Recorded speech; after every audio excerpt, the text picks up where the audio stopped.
won't run dry. How all servant leaders need that divine strength in a world such as ours.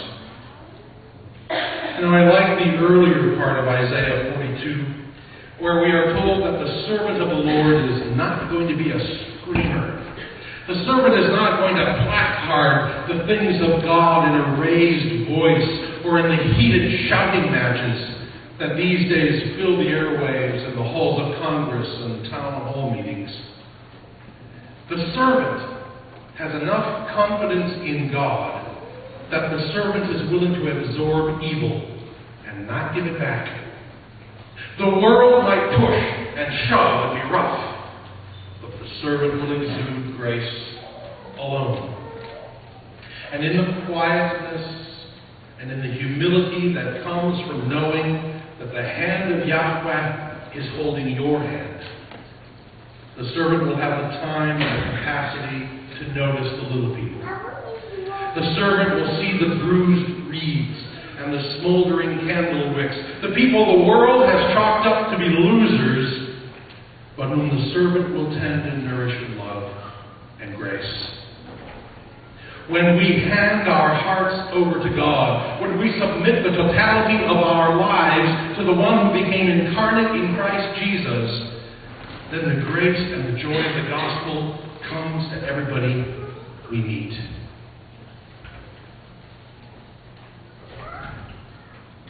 As we noted a minute ago, to the minds of some today, claiming to be in touch with the one true God and further claiming to have submitted the totality of your life to that God, that is to many people that's fantasy talk. That's a non-starter. To some today, we may as well talk about giving ourselves over to the tooth fairy as to the one true God.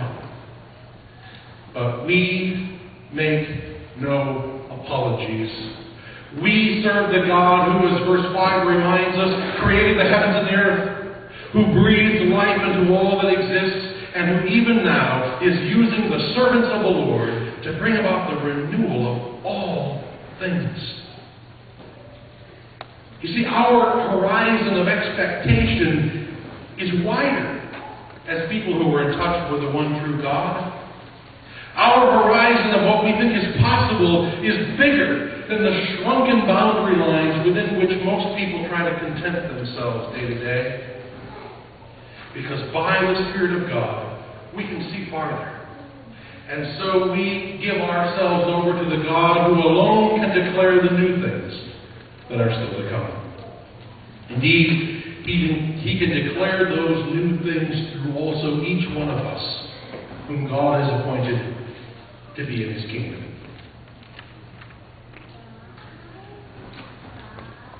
You know, there's an irony, a funny thing going on in contemporary society, even if you've noticed it.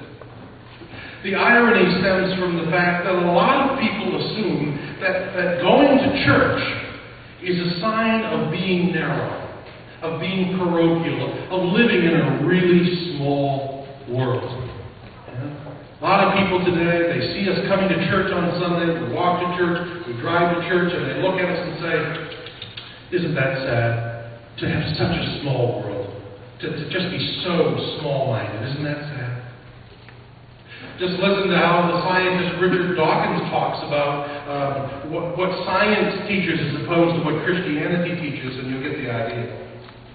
Science, Dawkins says, is generous, whereas religious faith is stingy. Science narrates a grand story, whereas religion tells puny, paltry stories. Science expands one's mind, whereas religion shrivels the imagination. Well, that's Richard Dawkins for you, but you know what? Sometimes those of us who come to church, we think that way too.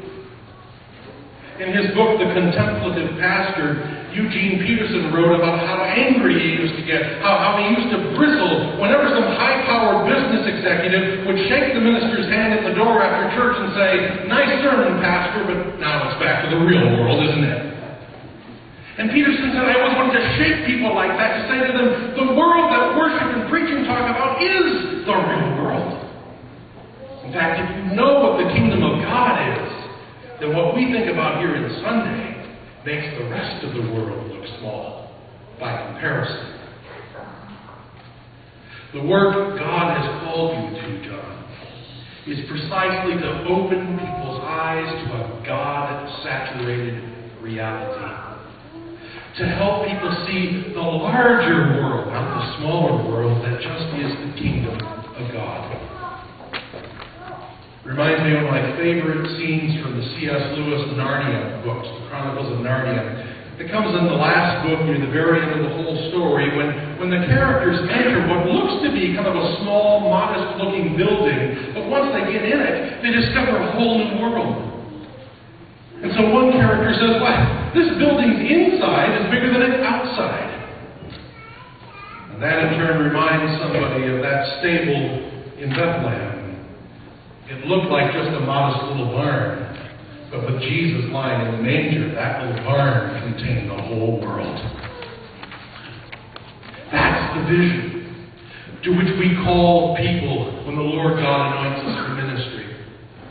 That's why the vision for God's servant can be so grand, but that's also why none of us can hope to tackle that task without ourselves being engulfed by God. So to my friend John Kennedy, it is such an honor to be a part of this celebrity service this afternoon.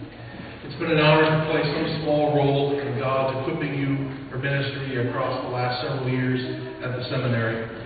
You did good work there. You studied hard. You wrote some fine sermons.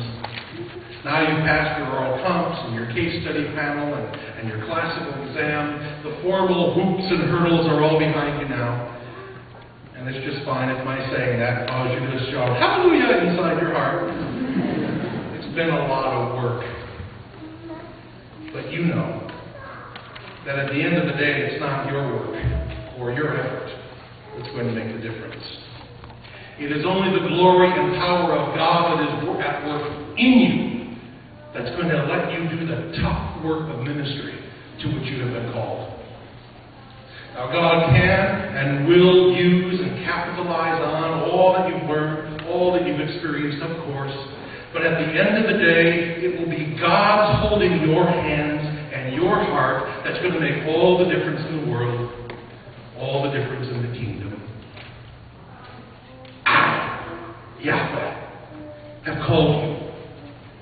He's called you, John Kennedy. And His call properly sets your heart on fire and sweeps you up into the glory that just is gospel ministry. I, Yahweh, have called you. And that is why we can know, John, that as it says in verse 4, you will neither falter nor be discouraged, for your hope is in God alone. Hallelujah and amen.